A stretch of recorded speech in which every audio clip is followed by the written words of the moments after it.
Assalamualaikum warahmatullahi wabarakatuh. Oke, kuliah FKM Filsafat Ilmu sekarang adalah tentang ontologi ya, yaitu apa sebenarnya hakikat yang dipelajari gitu ya. Dosen saya sendiri, Yang Lukman.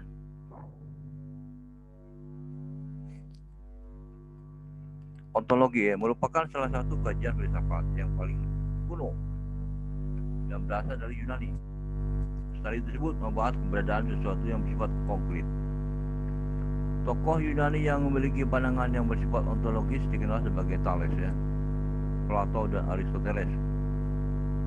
Pada masa mereka, kebanyakan orang belum membedakan antara penampakan dengan kenyataan. Antara penampakan dengan kenyataan belum bisa membedakannya. Thales terkenal dengan sebagai filsuf yang pernah sampai pada kesimpulan bahwa air merupakan substansi terdalam yang merupakan asal mula segala sesuatu. Kata Thales, segala sesuatu berasal dari air. Namun yang paling penting ialah pendiriannya bahwa mungkin sekali sesuatu itu berasal dari satu substansi belaka, sehingga sesuatu itu tidak bisa dianggap ada berdiri sendiri.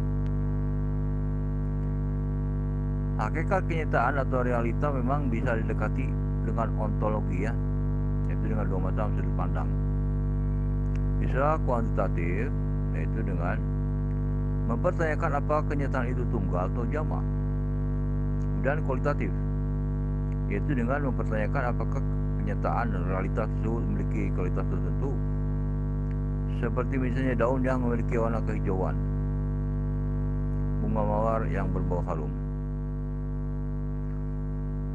Secara sederhana, ontologi bisa dirumuskan sebagai ilmu yang mempelajari realitas atau kenyataan konkret secara kritis. Beberapa aliran dalam bidang ontologi yaitu monisme, dualisme, materialisme, idealisme, dan agnostisisme ya. Monisme adalah konsep metafisika atau aliran yang mempercayai bahwa hakikat dari segala sesuatu yang ada adalah dari satu saja, baik yang ada itu berupa materi maupun rohani, yang menjadi sumber dominan dari yang lainnya.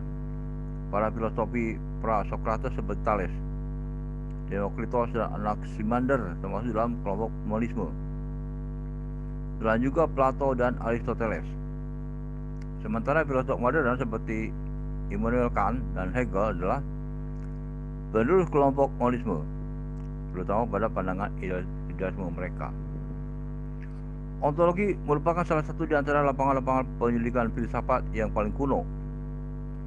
Pertama kali diperkenalkan oleh filosof Yunani bernama Thales atas perenungannya terhadap air yang terdapat di mana-mana, dan sampai pada kesimpulan bahwa air merupakan substansi terdalam yang merupakan asal mula dari segala sesuatu. Yang penting bagi kita bukanlah mengenai kesimpulannya tersebut, melainkan pendiriannya, bahwa mungkin segala sesuatu itu berasal dari satu substansi saja. Menurut Thales dari air ya. Dualisme. Kelompok ini meyakini sumber asal segala sesuatu terdiri atas dua hakikat, yaitu materi jasad dan jasmani spiritual. Kedua macam hakikat itu masing-masing bebas dan berdiri sendiri, sama-sama abadi dan azali. Hubungan antara keduanya itulah yang menciptakan kehidupan dalam alam ini. Contoh yang paling jelas tentang adanya kerjasama kedua hakikat ini adalah dalam diri manusia. Descartes adalah contoh filosof dualis dengan istilah dunia kesadaran, rohani ya, dan dunia ruang, kebendaan. Aristoteles menamakan kedua hakikat itu sebagai materi dan formal, bentuk yang berupa rohani saja. Umumnya manusia dengan mudah menerima prinsip dualisme ini, karena kenyataan lahir dapat segera ditangkap panca indera kita, sedangkan kenyataan batin dapat segera diikuti adanya dengan akal dan perasaan hidup. 3. Materialisme. Aliran ini menganggap bahwa yang ada hanyalah materi. dan bahwa segala sesuatu yang hanya lainnya itu kita sebut sebagai jiwa dan roh. Tidaklah merupakan suatu kenyataan yang berdiri sendiri. Menurut paham materialisme, bahwa jiwa atau roh itu hanyalah merupakan proses gerakan kebendaan dengan salah satu cara tertentu. Materialisme kadang-kadang disamakan orang dengan naturalism, atau namun yang sebenarnya terdapat perbedaan antara keduanya. Naturalisme merupakan aliran filsafat yang menganggap bahwa alam saja yang ada, lainnya di luar alam itu tidak ada. Tuhan yang di luar alam dianggap tidak ada oleh paham orang naturalisme. Saja ini salah ya, mengakibatkan orang yang beragama. Sedangkan yang dimaksud alam natural di sana ialah segala-galanya meliputi benda dan roh. Sebaliknya, materialisme menganggap roh adalah kejadian dari benda, jadi tidak sama nilainya dengan benda. Filsafat Yunani yang pertama kali muncul juga berdasarkan materialisme. Mereka disebut sebagai filsafat alam, natur filosofi. Mereka menyelidiki asal-usul kejadian alami pada unsur-unsur kebendaan yang pertama, Thales, hidup pada 625 sampai 545 sebelum Masehi ya, menganggap bahwa unsur asal air itu air.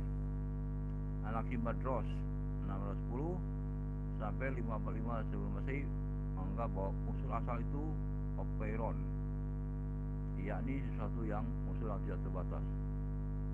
Anaximenes hidup pada 585 sampai 528 sebelum Masehi menganggap bahwa unsur asal itu udara.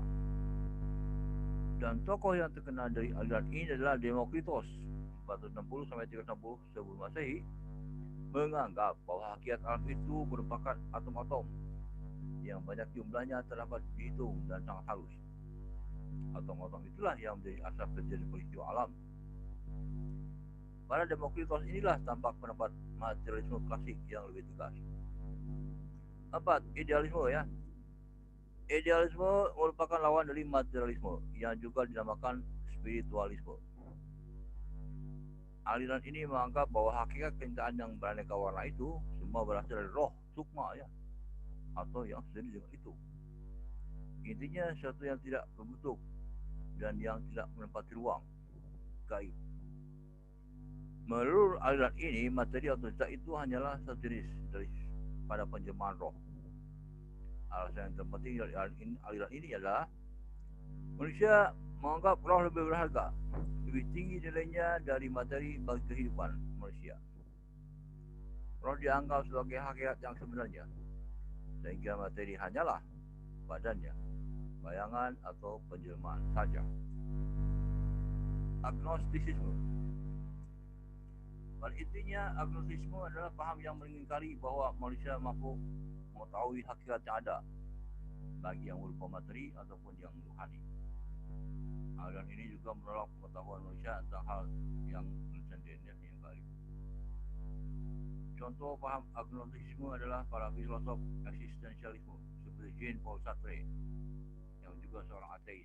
Agnostisisme itu banyak dipakai oleh orang ateis ya. Dia tak peduli agama apapun, tak peduli.